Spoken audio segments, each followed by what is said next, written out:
ഞങ്ങൾ ജമാഅത്ത് ഇസ്ലാമിയായിട്ട് സഹകരിച്ചിട്ടേ ഇല്ല, ഇന്നേ വരെ സഹകരിച്ചില്ല.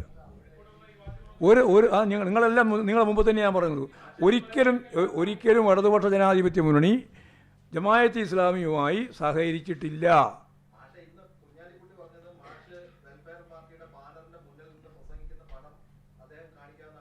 കാണിക്കട്ടെ എന്നാല് മാടായി ഏരിയ സമ്മേളനത്തിൽ ഞാൻ പ്രസംഗിക്കൂല. പിന്നെ ആരെങ്കിലും ചീട്ട് വേണം പ്രസംഗിക്കാൻ? CPM-ൻ്റെ സമ്മേളനത്തിൽ പ്രസംഗിക്കുന്നതിന് ആരെങ്കിലും ചീട്ട് വേണമെങ്കിൽ ഇല്ല. ഞങ്ങൾ യഥാർത്ഥത്തിൽ കേരളത്തിലായാലും ഇന്ത്യയിലായാലും CPIM ന്യൂനപക്ഷ വർഗീയതയും ഭൂരിപക്ഷ വർഗീയതയും ഒരു തരത്തിലും യോജിച്ച് മുന്നോട്ടേക്ക് പ്രവർത്തിച്ചില്ല. രാഷ്ട്രീയമായ ഒരു ഐക്യവും ഞങ്ങൾ ഉണ്ടാക്കിയിട്ടില്ല ഇന്നവരെ. ധാരണയൊന്നും ഉണ്ടാക്കിയില്ല. ഒരു ധാരണയും ഉണ്ടാക്കിയില്ല. ജമാഅത്ത് നിങ്ങൾ വെറുതെ ഇങ്ങനെ ഇവരെല്ലാം പറഞ്ഞുകൊണ്ടിരിക്കുന്നത് ഇങ്ങനെ പറഞ്ഞുകൊണ്ടിരിക്കാൻ മാത്രമേ ഉള്ളൂ. ജമാഅത്തെ ഇസ്ലാമി യഥാർത്ഥത്തിൽ എടുത്തുകൊണ്ടിരിക്കുന്ന ഒരു നിലപാടുണ്ടായിരുന്നു കുറേ കൊല്ലം മുമ്പ്. അതെന്താ? ഞങ്ങൾ ഇന്ന മണ്ഡലത്തിൽ UDF-ന്, ഇന്ന മണ്ഡലത്തിൽ LDF-ന്, ഇന്ന മണ്ഡലത്തിൽ ഇന്നയാക്കുക എന്ന് പറഞ്ഞിട്ട് പേര് പറഞ്ഞ് പിന്തുണ കൊടുക്കുന്ന പ്രഖ്യാപനമാണ് ഉണ്ടായിക്കൊണ്ടിരുന്നത്. അങ്ങനെ ഏകപക്ഷീയമായ പ്രഖ്യാപനത്തിൽ ഞങ്ങൾക്കെന്താ ഉത്തരവാദിത്വം? ഞാൻ ഒരു ചർച്ച നടത്തിയില്ല, വെറുതെ പറയുകയാണെന്ന്. ചർച്ചകളെല്ലാം ഇങ്ങനെ ഓരോന്ന് കോടിയേരി ബാലകൃഷ്ണനുമായി ചർച്ച നടത്തി, ആരും മരിച്ചു പോയല്ലോ, അതുകൊണ്ട് പിന്നെ കോടിയേരി ബാലകൃഷ്ണനായിട്ട് ചർച്ച നടത്തിയതാണ് പറഞ്ഞുകൊണ്ടിരിക്കുന്നത്. വെറുതെ പറയുകയാണ്.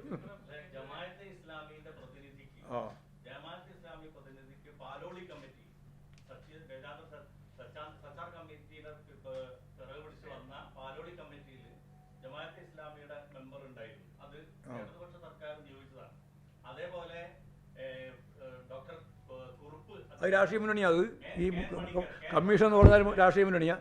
നിങ്ങളിങ്ങനെ ഓരോന്ന് കണ്ടുപിടിച്ചിട്ട് അതാ ഞാൻ നേരത്തെ പറഞ്ഞത്, ഓരോന്ന് കണ്ടുപിടിക്കുക. സർക്കാർ കമ്മിറ്റികളിലും അതുപോലെ തന്നെ മറ്റേതെങ്കിലും കമ്മിറ്റിയിലുണ്ടെന്ന് എനിക്കറിയില്ല. ഉണ്ടായിട്ടുണ്ടെങ്കിൽ പരിശോധിക്കാത്രേ ഉള്ളൂ. കമ്മിറ്റി ഉണ്ടായിരുന്നു.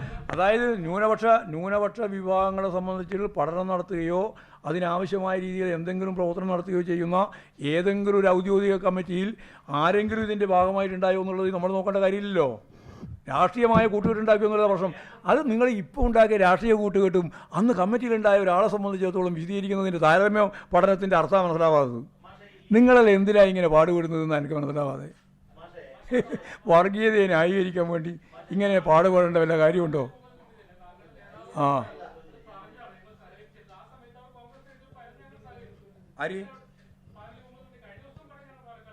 അത് പാലക്കാട് പറഞ്ഞതും ഇവിടെ പാലോളി പറയാനാ?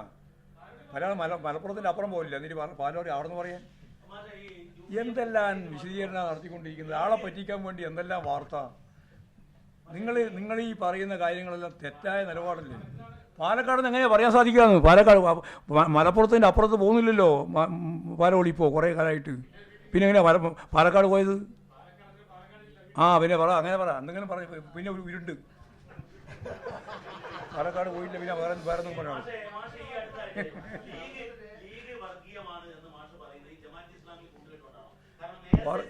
ഞാൻ ലീഗ് വർഗീയമാണ് എന്ന് ഇപ്പോഴും പറഞ്ഞില്ല. വർഗീയതയിലേക്കാണ് ലീഗിൻ്റെ യാത്ര എന്നാണ് പറഞ്ഞത്. ഇന്നലെയും പറഞ്ഞത് അങ്ങനെയാണ്, ഇന്നും അതിനെയാണ് പറയുന്നത്. പിന്നെന്താ സംശയം? ജമാഅത്തെ ഇസ്ലാമിൻ്റെ ആശയ പ്രപഞ്ചത്തിൻ്റെ ഭാഗമായിട്ട് നിൽക്കുന്ന ഒരു രാഷ്ട്രീയ പാർട്ടിയായിട്ട് മുസ്ലിം ലീഗ് മാറുന്നു. ഞാൻ മുസ്ലിം ലീഗ് മാത്രമല്ല പറഞ്ഞത്, കോൺഗ്രസ് മാറുന്നു. അത് രണ്ടും വർഗീയതയിലേക്കുള്ള യാത്രയാണ്. അതാ പറഞ്ഞത്.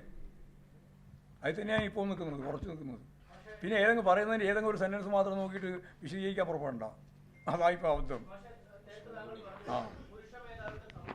അതെ.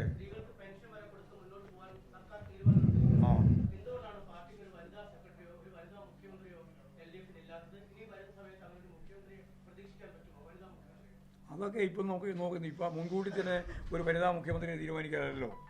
അതൊക്കെ അവസരത്തിനനുസരിച്ച് ആരൊക്കെ നേതൃനിരയിലേക്ക് വരുമോ അവരെല്ലാം നേതൃനിരയിൽ കൊണ്ടുവരണം. സ്ത്രീകളെ നേതൃനിരയിലേക്ക് കൊണ്ടുവരണം. ന്യൂനപക്ഷ വിഭാഗത്തിന് നേതൃനിരയിലേക്ക് കൊണ്ടുവരണം.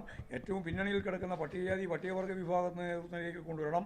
അങ്ങനെ എല്ലാ മേഖലയിലുള്ള ഏറ്റവും പിന്നിൽ നിൽക്കുന്ന ആളുകളെ മുന്നോട്ടേക്ക് കൊണ്ടുവരണം എന്ന് ഉദ്ദേശിക്കുന്ന, അതിനു വേണ്ടി പ്രവർത്തിക്കുന്ന ഒരു പാർട്ടിയാണ് CPIM. അത് ചെയ്തുകൊണ്ടിരിക്കുകയാണ്.